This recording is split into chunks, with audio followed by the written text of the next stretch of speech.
It's great to have you for another week of the Wolfpack Coaches Show, brought to you by Lexus of Reno, who invites you to test drive a luxurious Lexus automobile today. Or for more information, you can visit Lexus.com. Great to have you back for another week here talking football with head coach Brian Polian. A little bit later on in the program, we'll be joined by offensive coordinator and quarterbacks coach Nick Rolovich. Ashley Lelie also will join us a little bit later, graduate assistant for the Wolfpack, who, of course, spent time playing in the NFL and has a relationship with Coach Rolovich going back to his time in Hawaii. Those guys coming up a little bit later on.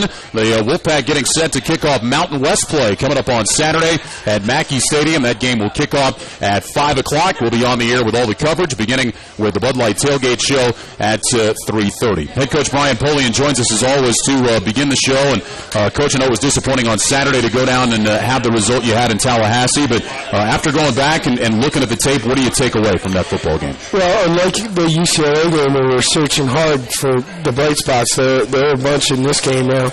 I thought Brock Hecking absolutely played fantastic. I know he's involved in a sack, had a couple of pressures, had a bunch of tackles for losses. I thought he played really good. I was really pleased with the job we did offensively in the first half. We were in the red zone twice. The fake field goals on me. I knew 3 points weren't going to keep us in the game, and I also knew if it didn't work, we were going to keep them pinned back in their own end. And we came up a couple of yards short, but in the end, they threw the pick to us. So, but I thought we controlled the time of possession. We should have had 14 points. We had a ball dropped on us in the red zone, but stuff like that happens. We've got to be able to overcome it. Very proud of the way Devin played and managed the offense in the first half. In the second half, we've got to do a better job of coming out in the second half and being ready to play and detail-oriented. And we misfit a couple of runs that got out on us. And when Tyler got in there, I mean, it was just clear Florida State. They said, all right, your third quarterback's in, you got to try and beat us throwing the ball. We're going to load up the box. And we couldn't make enough first downs, and we kept putting our defense back on the field. How much discussion has there been between you and your coaching staff about what maybe you need to tweak or change coming out of the locker room at halftime? Because you said in 2 of the 3 games, those slow starts have kind of plagued the football team. There's no doubt, but the reality of it is we didn't have to change what we were doing. We just needed to do it better. Mm-hmm. I mean, what we were doing was working just fine. You couldn't have, short of them going down the field right before the half and punching one in, I mean, how much better could we have played against the number 10 team in the country? Yep. I mean, at one point, we're leading the game. Mm-hmm. We've got to do a better job of coming out and being focused. And we've done some things, and we'll continue to do some things this week to try and rectify that to the point where in tomorrow's practice we're going to leave the field, go spend 10 minutes in the locker room, and come back out to a team period. We'll do whatever we have to do to help us perform better coming out of the half. Midway through the second quarter, you have a 7-3 lead. The stadium is very quiet. You could tell there were some people thinking, what the heck is going on? This was supposed to be easy for us, and it wasn't. You guys had the lead. You had controlled the clock, as you talked about. What's the feeling like on your sideline at that point? Well, our guys felt good about what they were doing, and rightfully so. I didn't think we were going to win the game 7-3. I mean, I knew what we were facing. The missed opportunity with the drop touchdown pass, I felt like there was a chance that could come back to haunt us. That, we were going to win the game 10-7. We're going to need to score some points.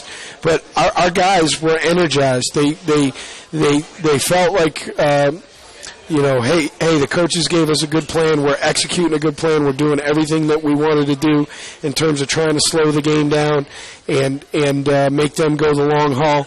The 4th and 1, I don't regret punting the ball. It's the right thing to do.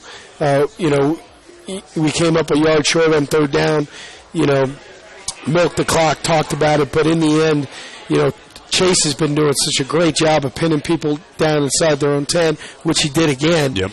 You'd say, okay, we're going to make this team go 92 yards. Fortunately, they went 92 yards. But, I don't regret the decision. I think our guys felt good at the half, and maybe the problem is me. Maybe, I was trying to calm them down. Say, all right, let's keep our poise. Let's just keep doing what we're doing. I was afraid that we're in the game, that somebody was going to try to make a great play and in the end, do something they weren't supposed to do and expose us. Great first half against UCLA, great first half against Florida State. I know we can't extrapolate that. You don't get points for that. But what do those halves tell you about the football team that you have? That, we're capable of going toe-to-toe when we're playing at our best. I think the thing that we tend to forget is that against opponents like that, we can't make silly mistakes because our margin for error athletically against an opponent like that is so slim. You misfit lead week in the first play of the second half, and can a Mountain West back outrun our entire defense compared to the athletes that Florida State's playing with? Yeah. That's when we misfit something in the league, do we tackle it for a gain of 12 as opposed to it blows by everybody because the guy's just so talented? We talked about this on the pregame show, that it's tough to make that trip and go up against a team like Florida State. It's even tougher when you're banged up. You didn't have your starting quarterback in Cody Fajardo. I thought Devin Combs, though, really did a nice job for you in that first half with what you guys asked him to do. What did you see from Devin before he went down with the injury? Well, I'll tell you what, I thought Devin managed the game exactly the way we wanted to. He got us into some good plays. He threw the ball accurately when he had chances to do so. And I'll tell you what, the thing that has kind of popped up here over the last day or so that I really take issue with is the insinuation that we put the kid back out there with a torn ACL. I have a problem with that. People want to tell me, hey, you're a bad coach. That's fine. That comes with the territory. But the last couple of days, there's been an insinuation out there. I've gotten a couple emails. I've seen some stuff out in the internet world that we knowingly put a kid out there with a torn ACL. The well-being of our players comes before everything else, and we never put a player back on the field unless the medical staff has cleared us to do so. And I read one thing today that said it was misdiagnosed. It was absolutely not misdiagnosed. He went through a physical exam, and his knee was stable. The reason it was stable is because all the muscles in his leg were firing to compensate for the knee. Well, that happens. The only way we would have known that young man had a torn ACL was to have an MRI, which no stadium in America has an MRI. So when we figured out quickly that he couldn't go, he wanted to go back in, there was no discussion. We weren't putting him back out there. So while I credit the kid for Devin's got incredible physical and mental toughness and showed that and has such high character, and my heart is broken for him. And frankly, it hurts us as a football team.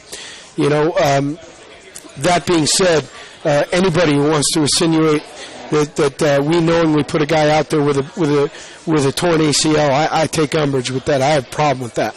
What's it like for you to have to sit down with Devin after he's been given the news that he does have a torn ACL, his season's over, after he went out there and put his heart and soul on the line for your football It's team? The most difficult thing we have to do. I mean, frankly, it is. And we didn't find out until Monday. Mm-hmm. He had the MRI Monday morning. We found out Monday afternoon. He was in study hall when I got the news, and I went over to him immediately. I just hugged him, told him how sorry I was, how proud of him I was, and that, frankly, we love him. I mean, we love him. He's ours. He's in our family.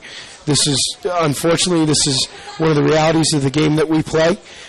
Guys get hurt, and we're going to get him back as quickly as we can, and just all we can do is just constantly tell him that we're thankful he's in our family, and we'll get him back quickly as we can. Certainly tough news for him, tough news for the football team. You hate to see anybody go down like that. You do hope to have your starter back this week in Cody Fajardo. What can you tell us midway through the week about where he is? It's probably 50-50. It'll be a game-time decision. He has gotten a little bit of work in practice this week, and that's been good, but ultimately we can never recreate game action in a practice, and there are some things that our quarterback's got to be able to do in a game that I'm not sure whether or not he can do it. And if he's not able to protect himself and he's not able to do the things that we need him to do to be successful, then we won't put him out there. We'll go with 15, and Tyler's had a good week of practice. And frankly, he showed more poise.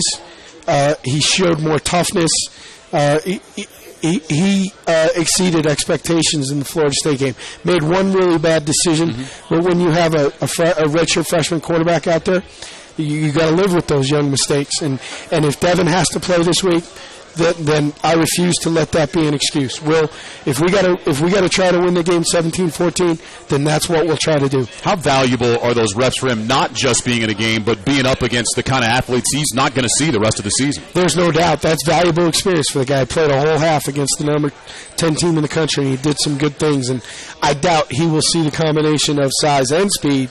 He might see some speed and he might see some size, but the combination of size and speed that he saw Saturday, I doubt we'll see a collective unit again this year that will look like that. So clearly it was a little bit of baptism by fire, but in the end, that may serve him well. All right, Mountain West opener coming up on Saturday. Nevada takes on Hawaii. It's a 5 o'clock kickoff. We'll have all the coverage beginning with the Bud Light Tailgate Show at 3:30. We're live here at the Little Waldorf Saloon, proud to be Reno's game day headquarters and home for the Wolfpack fans since 1922. The Little Waldorf Saloon, where history is made and traditions are celebrated. More of the Wolfpack Coaches Show brought to you by Lexus of Reno with head coach Brian Polian coming up right after this.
All right, we continue with more of the Wolfpack Coaches Show presented by Lexus of Reno. We're live here at the Little Wall. We're here every Wednesday night from 7 to 8 o'clock talking Wolfpack football. Hope you can come on out and join us. Brian Polian with us every week. We've got some special guests coming up a little bit later on in the show. Jones West Ford, proud to sponsor the Wolfpack. Reminds you the next home game coming up on Saturday as the Wolfpack hosts Hawaii in the Mountain West opener. You can get your tickets at 348-PACK or online at NevadaWolfpack.com. Jones West Ford, trucks built tough like the Wolfpack. And, Coach, you do get a chance to go into Mountain West play. I know you were asked about this last week before the Florida State game about how anxious you were to get into conference play. What does this week mean for you now as you begin your first season in the Mountain West, Nevada second? Well, before we get into the opponent, we got the whiteout Saturday night. So I hope all of our listening audience and our friends here at the Wall, if you come to the game, wear white. And it sounds like it's going to feel like fall. So if you have a white sweatshirt, you might need it. But I'm anxious to get started with Mountain West play. I'm anxious to, it's been hard to gauge who we really are. Mm-hmm. We've seen snippets, both good and bad. We play 2 top 15 opponents and a FCS program. I know what we're doing well and what we're not doing well. I know what we need to improve upon, clearly. But it's hard to know yet quite how we compare to the rest of the league, and we're going to start to figure that out here over the next couple of weeks. This 3-game stretch for us is really important. Hawaii, Air Force at home, and then San Diego State on Friday night on national television. So this is a really important 3 weeks before we get to the bye. Now, we told the team, hey, our only goal at Saturday night is to be 1-0. That's all we're focused on right now is Saturday night at 10 o'clock, are we 1-0? After the games, the opponents you guys have had, the road trips you've made, how important is it, do you think, especially for a younger football team, to be able to have a couple of conference games at home to begin the season? Oh, I think it's a big deal. I mean, the Florida trip got us out of schedule. We had to travel on a Thursday. Mm-hmm. It's a long, long flight. You're trying to adjust their body clocks. There are challenges, certainly not excuses, but there's challenges about that trip. I think the fact that we can get into a rhythm now at home and, get used to our surroundings, and clearly this is going to be a long trip for Hawaii. Any road trip for Hawaii is a long trip. It's going to be a long trip for them. Time change, altitude, all those things. So we need to take advantage of being in the comfort of home. And the other thing we need to do is we need to get that crowd rocking early behind us. Hopefully we can fill it up. I hope we can fill it up for the conference opener. It should be a great night. Hopefully everybody be wearing white and we can get that thing energized. Yeah, terrific crowd for Davis, and hopefully everybody will come out, wear white for the Mountain West opener on Saturday. How much of an impact can that home crowd have on a young football team like yours? Oh, there's no doubt that our guys will feed off that energy. I mean, they did in the Davis game, and when things are going bad for you on the road, you got to pick yourself up. Sometimes when you hit some adversity at home, maybe that home crowd can juice you up a little bit, and I was so thankful and so proud of our student body at the Davis game. We had over 5,000 students at the Davis game, and I hope we can get more out for the conference opener against Hawaii. I hope we can get the frats and the sororities out there, and all the freshmen and sophomores, and I thought it was great, and hopefully we can fill it up. How do you see the Mountain West as a conference, as a whole, as you go into this season? Looking at it now, just for the first couple of weeks, I think that clearly Fresno and Boise and Utah State are probably the class of the league right now, and that's off a 2-week, 3-week snapshot. I think that they look different compared to everybody else. I think there's a lot of parity in the league, though. I think any team in this league could beat anybody else on any given Saturday night. I think when we look at these games, we could win a bunch of them and we could lose a bunch of them. So the challenge for us is to stay focused and really compartmentalized on 1 week at a time. Let's not, somebody asked me about, hey, you still have all your goals still in front of you. You can go to a bowl game. You can win a Mountain West title. Look, our only goal right now is to beat Hawaii, be 1-0. Because in this league, if you start to look past people, you can get bit in the butt. And certainly given, where we are at right now physically and the couple of games that we played, we don't have the right to look past anybody. last week, this week, there's been so much attention placed on the quarterback position. Meanwhile, you've had a young running back in Chris Solomon emerge. Had a terrific game for you on Saturday against Florida State. You said earlier this week he's going to be our starting running back in the ball game on Saturday night. First of all, to talk about his performance on Saturday, Coach, I thought he showed tremendous poise. You would have never known that this was a freshman making his first start based on the way he ran the ball. Yeah, that may have been the most pleasant surprise of the entire Florida State game was the way that Chris played. And he going back on the film, he was assignment sound, never busted in pass protection, showed some toughness in pass pro. Probably one or two reads that you say, hey, I wish you would have kept it up inside as opposed to trying to bounce that. But overall, I thought he played extremely well. And I came out of the Davis game saying, hey, listen, his performance in the Davis game has not earned him the right to play against Florida State. It has earned him the right to get more practice reps leading up. And he practiced so well. He showed a great step in his maturity and his preparation. In training camp, Chris was the fourth or fifth back, not because he wasn't talented, but because he would step the wrong way, or he wouldn't have his eyes in the right place in pass protection. And clearly he has taken a giant step forward in terms of his preparation and his maturity, and how does a Division I-A back prepare himself to play on the weekend. And the challenge starting Sunday, and I sat with him personally and said, hey, listen, you've done a good job now. Are you mature enough to continue to prepare the way that you did leading up to Florida State? And he's really had a nice week of practice. And I would expect him to get a ton of touches. The quote from you from Monday was, I don't believe in the axiom, you don't lose your job to injury. I believe in the Wally Pipp theory. Look, injuries are part of this game. I mean, if we believe that, then Drew Bledsoe would have gone back in and Tom Brady wouldn't be Tom Brady. Mm-hmm. I mean, unfortunately, injuries are part of this game. And your job is to get back from your injury as quick as possible, but that does not guarantee all the opportunities that were there when you got hurt. The bottom line is the guy's playing well. He has earned the right to continue to play. And when Don gets back, we'll get him in the mix. But and I expect Kendall to be able to play this week. But if those two are doing a good job, then I'm not gonna sit them down just because Don's back. The bottom line is, if you're playing and playing well and doing what we need you to do, then you've earned the right to continue to play. All right, Hawaii on Saturday at 5 o'clock. Tell us what you've learned about the Warriors in your preparation for this game. I have a ton of respect for Coach Chow. As I watch them offensively, I have flashbacks to being at Notre Dame when he was running the offense at USC. You're seeing a lot of the same stuff. You're not seeing Reggie Bush or Matt Leinart, which is helpful for us. But I'm seeing a lot of the same stuff, it's very good. I mean, he's a great offensive mind. They're playing very hard right now. I saw a Hawaii team that played USC at home and was not the least bit intimidated. I see a defensive front that is really a physical group. They play really hard. They're not intimidated by anybody. They will challenge the interior of our offensive line.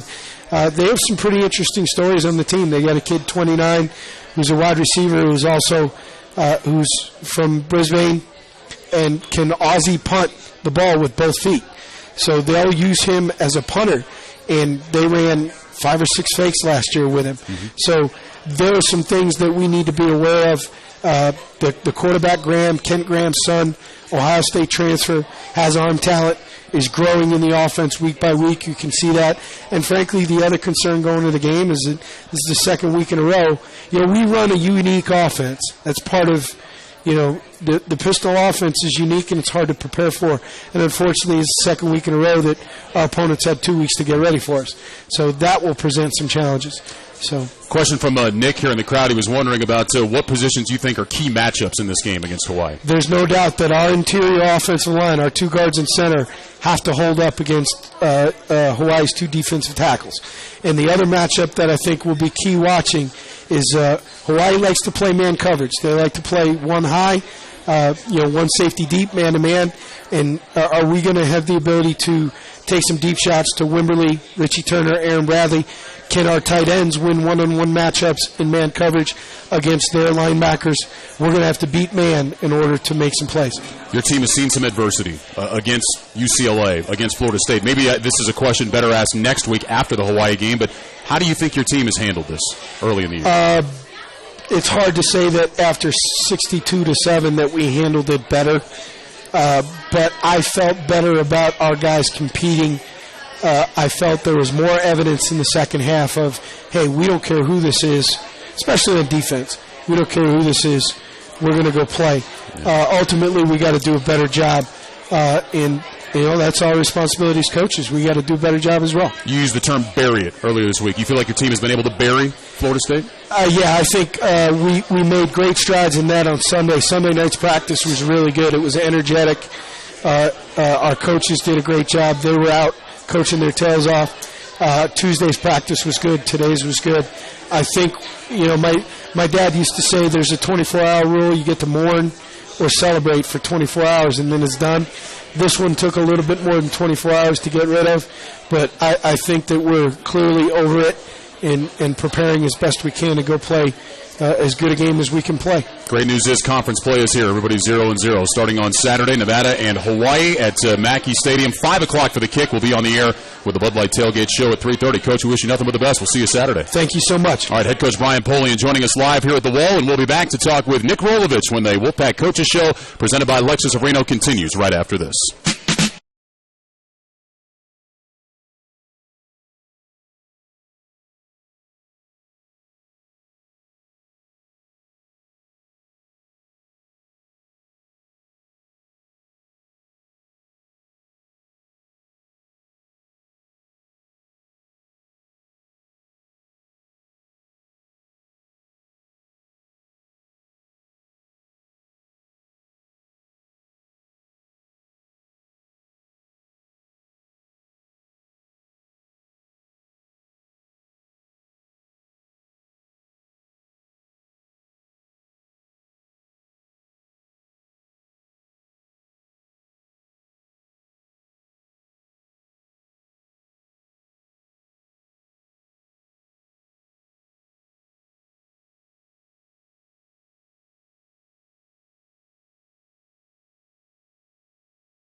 The Wolfpack Coaches Show continues, presented by Lexus of Reno. We're live here at Little Wall every Wednesday night, here from 7 to 8 o'clock, talking Wolfpack football. Hope you can come down and join us, and pleased to be joined by the offensive coordinator and quarterbacks coach at the University of Nevada, Nick Rolovich, is with us.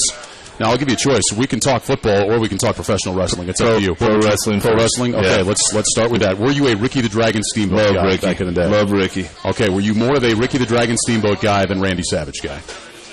Yes. Okay. We've got that. See, that was good. Yeah. You handled that very well. Well, it's the truth. I know. The truth is easy. How's your relationship with the Iron Sheik?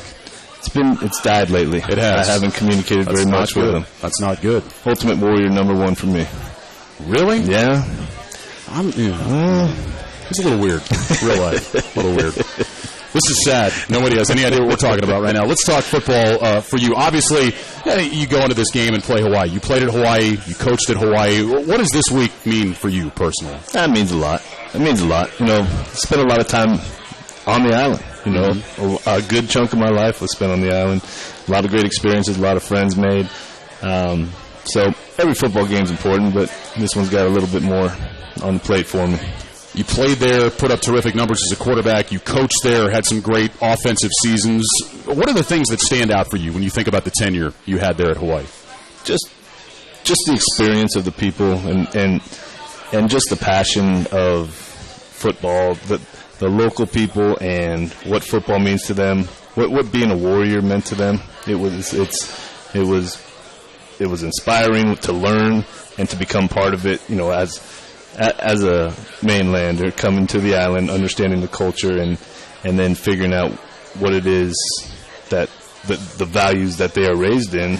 It's a pretty special place. Whether it's the university or high school football over there, which I know is big and people take very seriously. Oh, yeah. How is football different over there on the island versus what you see on the mainland? The high school football is amazing. Mm-hmm. It's not what college did you go to, what high school did you go to, and what years did you win championships. Mm-hmm. The St. Louis's, the Kamehamehas, the Kahukus, the Farringtons. There's some tough guys, and they have a lot of pride in where they played high school football. Nick Rolovich is our guest here on the Wolfpack Coaches Show, presented by Lexus of Reno.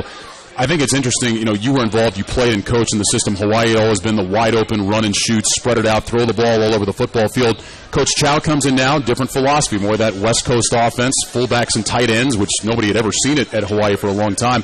How tough is it to make that transition from the system you were familiar with over there and what he's trying to do now with his football team? Well, there was probably some definite positions that weren't on the team that he wanted to be there. You mentioned the tight ends. I think there's tight end bodies on the island that he'll begin to get, but I haven't seen a whole lot of their offense, to be honest. Mm-hmm. I've been looking at their defense, and a lot of those guys I knew when I left, they were there. They are playing hard and they are playing inspired, and we'll have our hands full on with their defense, especially their defensive front and our O-line.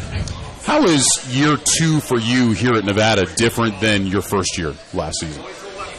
Well, Coach Alt's not here. I think that's probably the biggest difference with the new head coach.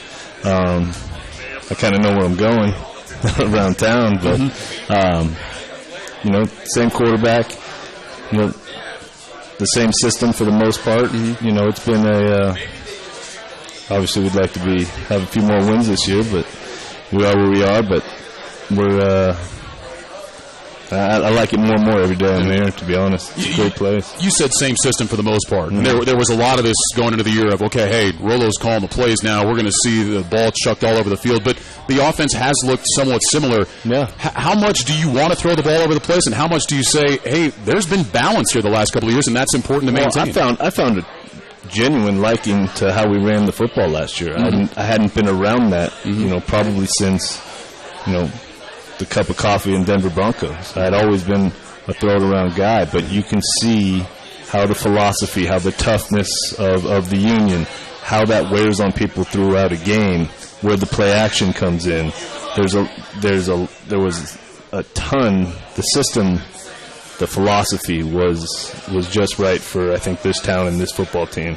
So there would need to be a big change. Do you think then that last year was one of the biggest learning years in your career? Oh yeah, for sure. There's no doubt. Nick Rolovich is our guest here on the Wolfpack Coach Show. I want to talk about putting together a game plan. We hear about game plans, but I don't know that any of us really understand what goes into it. How do you put together a game plan during the course of the week? The entire offensive staff is involved in it. We have whiteboards that are lined with our formations. Coach Hudson's very instrumental in seeing what run plays versus the formation looks that we have on film of our opponent. We get that up on the board. We get our pass game, our quick game, our play action, our movement play action, and really what you want to attack on the defensive against their defense. Any special plays, and tonight and tomorrow night are kind of where the ink goes on the paper, and that thing kind of gets solidified. And then you go and you call the plays off that. Last week you were getting Devin ready to go, and just in case, Tyler Stewart, which turned out to be he had to play in the game. This week again, as Coach Polian said, Cody's probably 50-50. Yeah. How do the injuries affect putting together a game plan during the week? Oh, for sure. When you're losing quarterbacks, you have to see what that quarterback can do well within your system. Some like different reads better. Some like different routes versus different coverages better. You just got to develop that throughout fall camp and spring ball. One thing Coach Hazleton has brought is a multiple coverages throughout the year, and so our guys are getting used to attacking 3-deep coverages. They're understanding how to attack cover 2, Tampa 2, a little bit less quarters than was played last year. We knew how to beat quarters coverage, and to be honest, it helped us going into this season because we haven't seen the amount of quarters coverage, 4-deep coverage that had traditionally been seen versus the pistol in the last few years. It's been much more one-high system. People have played us man to get an extra hat in the box, and it was good for us to see that during camp. And Coach Hazel's been playing a little bit more of that 3-deep, and for the QBs to understand it. Nick Rolovich is our guest here on the Wolfpack Coaches Show. You talked about a cup of coffee in Denver when your playing career was done. You went to camp a couple different times with the NFL. You also spent some time playing in the Arena League. I wonder what that experience was like. Arena League was it was so much fun. Mm-hmm. You have 25 teammates. You all live in the same apartment complex. It's a quarter of a field. You can run only so many plays. You practice, you do film practice. You're home by 1:30. You're having a wiffle ball game with your teammates because there's nothing else to do. Yeah.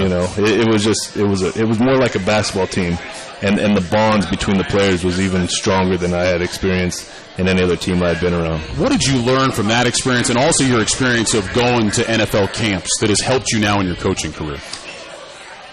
Well, Terry Malley, who coaches at San Jose State now, was the offense coordinator at the San Jose SaberCats. Mm-hmm. Just how he handled different personalities.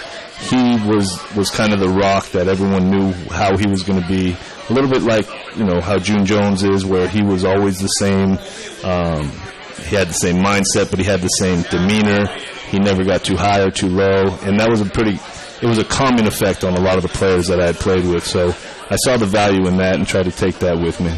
Not only did you coach junior college ball, you also played junior college ball before going to Hawaii. I wonder how that experience helps you when obviously you have guys coming out of the JC ranks now. You see junior college players, they are, in my opinion, consistently more hungry to succeed because of what they had to go through to get where they're at. Mm-hmm. They could have been a high school All-American or 4-star recruit, didn't have the grades or whatever, but the guys who didn't get recruited had to pay 2 years of junior college, sometimes out-of-state tuition, and play in front of 100 to 500 people, but they truly have a love of playing football, and they go in steps, so they accomplish a goal, and then they can be initial leaders on your team because of their history of playing 2 years. Some of the younger underclassmen on a football team don't always play early. So when a junior college comes in, when we recruit junior college players, I tell them, you're going to have a big impact on this team, so be prepared for it. And there's no time. You get 2 years to make an impact, 2 years to give yourself a chance at the next level. So it's a very similar approach to when you chose to go to junior college. When you arrive at your Division I school or Division II school or whatever it is, you have 2 years to make an impact. So there's no time wasted. There's no, I'm only a freshman and I can redshirt and and hang out. I'm here for they're very business-like. Interesting. A lot of different experiences for Nick Rolovich, the offensive coordinator and quarterbacks coach at the University of Nevada. Rolo, it's great to have you back on the staff. Thanks for coming down tonight, man. Appreciate it. It's awesome. Nick Rolovich, our guest. We'll take a break. Come back with more right after this.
Wolfpack Coaches Show presented by Lexus of Reno, live here at the Little Waldorf Saloon. Proud to be Reno's game day headquarters and home for the Wolfpack fans since 1922. The Little Waldorf Saloon, where history is made and traditions are celebrated. Here every Wednesday night talking Wolfpack football. Hope you can come on down and join us during the season. Thanks to Brian Polian and Nick Rolovich for being with us here tonight. Let's welcome one of the newest members of the Wolfpack family. I'm sure you know his name if you follow football, Ashley Lelie, who had a terrific career at Hawaii, was a first-round draft pick and played in the NFL with the Denver Broncos, the Atlanta Falcons, among others, and now is serving as a graduate assistant on the offensive side of the ball this year for the Wolfpack. Ashley, welcome, and how are you enjoying things in Reno so far?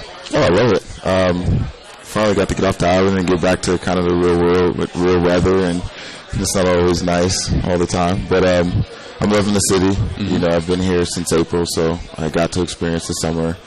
Been to Lake Tahoe, did some fishing, did the Truckee, you know. Very nice. Yeah. So you've taken it all in. Well, what led you to want to get into coaching? Obviously, you had a terrific career, both in college and in the pros. So what was it that led you to get into this business? Just wanting to still be around the game, you know, and I figured I had something I can kind of give back and help the next generation of players grow. You know, been through a lot, experienced a lot, and, you know, experience can help the young players that might want to follow in my footsteps. So, but the main thing was just wanting to be around the game again. Mm-hmm.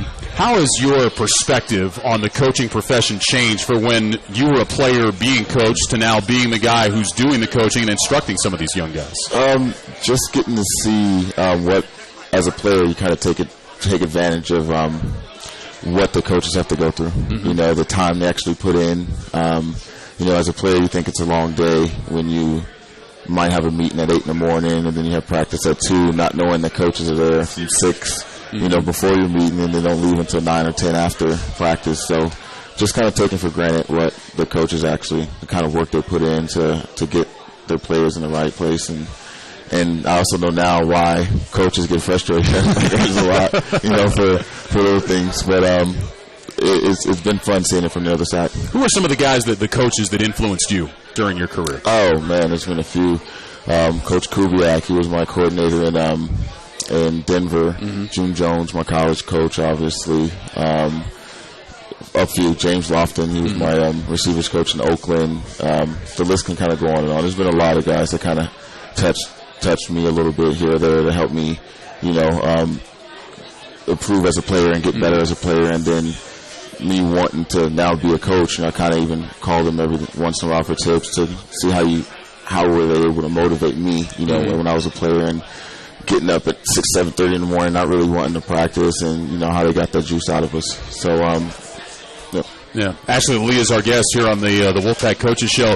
I mentioned you played at Hawaii. You also spent a little time over there on the coaching staff. So I asked Rolo this. I ask you, what does this game mean to you this week playing the Warriors? Oh, well, first off, I mean, it's a Mountain West home opener for us. So we don't want to fall back on the 8 ball. You know, by losing this game, we got to win. And, you know, most important thing is winning our conference. And then going to high school in Hawaii and then going to school there, you know, there's also bragging rights involved. And I was on that coaching staff last year, so I know all those guys. And, you know, it's just competition. You know, even when there's competition with players who go out in the field, there's definitely competition with coaches, you know. So all that's there. You played with Rolo at Hawaii. Is it true that he would have been nothing without having you as a wide receiver? Oh, no, I think it's the opposite way around. I mean, my look at it is a receiver's only as good as his quarterback. You know, and you can take a look at Larry Fitzgerald last year. Yeah. You know, so I mean, great receiver, doesn't really have somebody really get it to him, kind of falls off. So I look at it from that perspective. If I didn't have Rolo, if I wouldn't have got to where I got. Well, you guys put up great numbers together. There's no doubt about that. Working with these guys now, Brandon Wimberly and Aaron Bradley and Richie Turner and on down the line, what do you really enjoy about that on a day-in, day-out basis? Oh, they all have great personalities, really good kids. They take coaching, you know, they make it kind of easy for me. You don't really, they kind of listen, you know, they respect where I've been and what I've done. So, you know, they kind of listen to me when I try to get them to do the right things here or there. But the best thing about it is they have really good personalities, really good kids. What's the long-term goal for you? What do you want to be doing 5-10 years down the road? Do you want to be coaching? Do you want to be a head coach? What's the goals for you? Eventually, definitely want to be a head coach, but, you know, I know there's a long way to get there. You know, like Coach Polian and other head coaches around, you know, the league, NCAA and everything. They've coached every position. You know, they've coached special teams, linebackers, receivers, offense, defense. Doesn't matter right now. I'm still trying to grasp coaching the receivers, you know, and then probably have to branch out and learn how to coach other positions here or there. But I just enjoy being around the guys and enjoy being around the game and enjoy trying to teach young guys how to not only be good football players, but good men. Ashley, it's great to have you here. We wish you nothing but success going forward. Thanks for giving us a few minutes tonight. We appreciate it. Thanks for having me. All right, Ashley Lelie, our guest. We'll take a break, come back right after this.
Hey fans, if you crave even more Wolfpack action, keep up on all Nevada athletics with News 4's Wolfpack All Access, presented by Champion Chevrolet, highlights, coaches' perspective, and more. Wolfpack All Access airs every Sunday night after NFL Sunday Night Football on News 4. Hope to see you Saturday at the Stadium, Nevada and Hawaii. Make sure you wear your white for the whiteout game. Again, 5 o'clock for the kickoff. We'll have all the coverage for you, beginning with the Bud Light Tailgate Show at 3:30. Thanks for joining us here this week. Hope to see you back here next week for another edition of the Wolfpack Coaches Show, live from the Little Wall right across campus. See you next Wednesday.